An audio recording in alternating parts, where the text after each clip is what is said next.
Germany just recorded 22,400 corporate bankruptcies in 2024, according to data from credit agency Credit Reform, the highest level since the 2009 financial crisis. But this isn't just about numbers. According to the Halle Institute for Economic Research, published this January, bankruptcies increased 24% compared to last year, 54% higher than pre-pandemic averages. Europe's largest economy, the industrial powerhouse that rescued the continent during multiple crises, is now facing its own collapse. And nobody's extending a hand.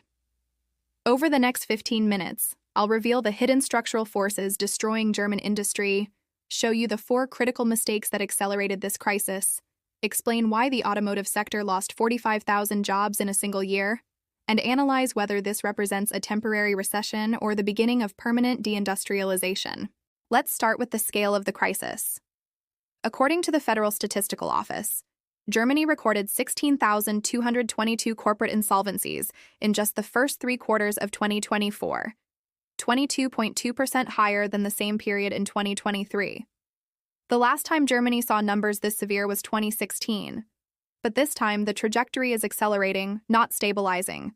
The financial damage is staggering. Creditors' claims from these bankruptcies totaled 45.6 billion euros, more than double the previous year's 21.1 billion. This isn't evenly distributed across sectors. Transport and warehousing lead with 91 bankruptcies per 10,000 companies, followed by construction at 72, business services at 70, and hospitality at 64. But here's what makes this crisis fundamentally different from 2009. According to Professor Stefan Miller, head of the IWH Bankruptcy Research Unit, quoted in their January 2025 report, this isn't primarily a demand crisis. It's a structural transformation crisis amplified by policy failures. 3 distinct forces are converging simultaneously. Delayed insolvencies from pandemic support measures, rising interest rates after years of artificially low borrowing costs, and fundamental shifts in industrial competitiveness. Let me explain the delayed insolvency effect.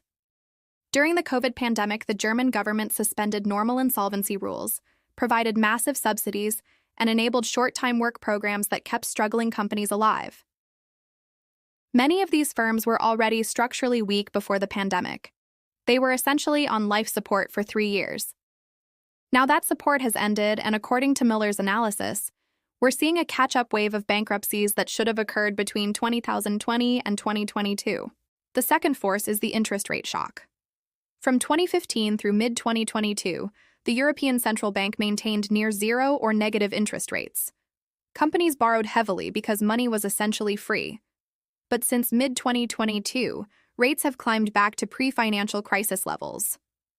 For companies operating on thin margins with high debt loads, this makes refinancing prohibitively expensive. According to the IWH data, this interest rate normalization is forcing liquidations across multiple sectors simultaneously. Now let's examine the automotive crisis specifically.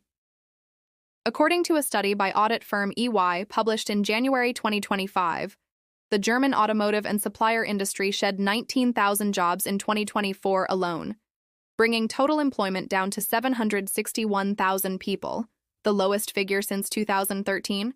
But that's just the beginning.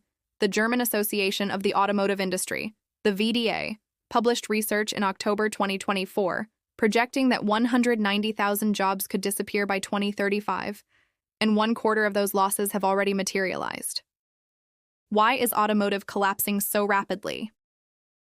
According to the VDA study, which analyzed 700 occupations across the sector, electric vehicle production requires fundamentally fewer workers than traditional combustion engine manufacturing. An electric powertrain has about 20 moving parts.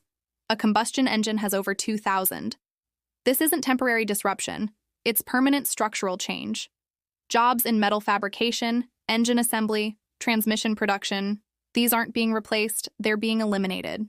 But Germany faces a second automotive problem that's even more threatening: Chinese competition. Companies like BYD, Geely, and NIO produce electric vehicles that are not only cheaper, but often technologically superior to European equivalents.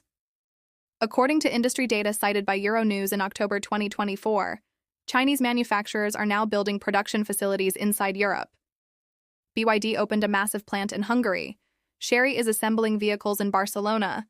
European Union tariffs of 17% on BYD, 18% on Geely, and 35% on SAIC haven't stopped this expansion.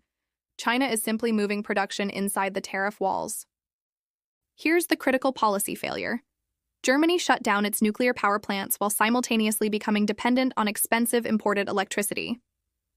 According to the VDA spokesperson Simon Schutz, German companies now pay electricity prices up to 3 times higher than competitors in the United States or China.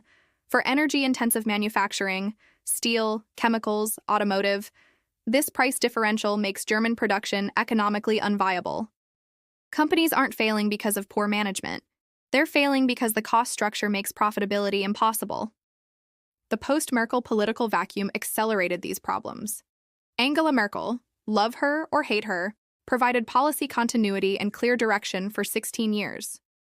Since her departure, Germany has cycled through coalition governments that struggle to make decisive policy choices. According to economic analyst Nasser Zahiri, quoted by Sky News Arabia, the current government failed to establish consistent economic strategy, leaving companies uncertain about investment decisions, regulatory frameworks, and long-term energy policy.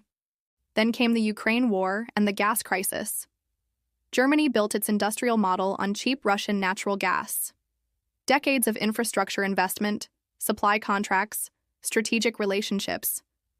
Then in 2022, those supplies were cut off. Partly due to the war, partly due to political pressure from the United States. Energy costs immediately quadrupled. Factories that operated profitably with cheap gas suddenly faced bills they couldn't sustain. Many either shut down or relocated production to regions with stable, affordable energy. Now let's talk about the municipal bankruptcy crisis. Thomas Kufen, mayor of Essen, one of Germany's largest cities in North Rhine-Westphalia, made a shocking statement in 2024. Most German cities face the specter of bankruptcy. The municipal deficit has reached $35 billion. This isn't political rhetoric, it's a structural crisis.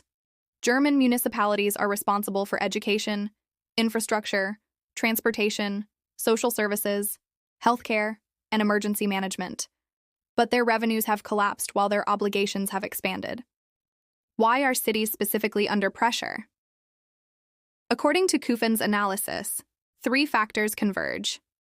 First, exploding costs. Housing, energy, and operational expenses doubled after the Ukraine war. Cities pay to heat schools, hospitals, and government buildings. Those bills skyrocketed. Second, collapsing tax revenues. When automotive companies, chemical plants, and heavy industry shut down or shrink, they stop paying the local taxes that fund municipal budgets. Third, rising social demands. With inflation and economic stress, more German families depend on government support, increasing pressure on city budgets that are already strained. But here's the paradox nobody discusses. Germany actually needs immigration to survive economically. According to Nasser Zahiri's analysis, Germany requires 250,000 migrant workers annually, or its labor market will collapse entirely.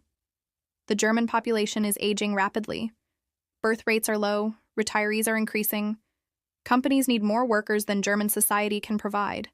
Without immigration, who will staff factories, operate machinery, provide services? Yet immigration has become Germany's most politically divisive issue. Critics argue that social welfare spending on refugees and migrants costs $60 billion annually and drains municipal budgets. Supporters counter that without these workers, German industry would face even more severe labor shortages. This isn't a crisis with easy answers. It's a fundamental tension between short-term fiscal pressure and long-term demographic necessity. So let me bring this all together and address the critical question. Is Germany's crisis temporary or structural? Based on the data, this is structural transformation, not cyclical recession. The bankruptcies we're seeing aren't just weak companies failing in tough times. Their entire business models becoming obsolete. Combustion engine manufacturing, high energy cost production, globally uncompetitive industries. Credit reform projects 26,000 bankruptcies in 2025, a 16.3% increase. Some insolvency researchers warn we could approach 2009-2010 levels of 32,000 annual bankruptcies. But unlike 2009, which was a liquidity crisis that could be solved with stimulus and time. 2025 is a competitiveness crisis that requires fundamental restructuring of German industry. New energy infrastructure, massive retraining programs, regulatory reform, and strategic industrial policy. The question isn't whether Germany will change. Change is inevitable and already underway. The question is whether Germany can manage this transformation while maintaining its social model, or whether we're witnessing the beginning of European deindustrialization, with production permanently shifting to the United States, China, and other regions with better cost structures and clearer policy frameworks. According to management consultancy Kearney, published in February 2025, large company bankruptcies nearly doubled from 136 in 2022 to 260 in 2024, and they project another 25% increase in 2025.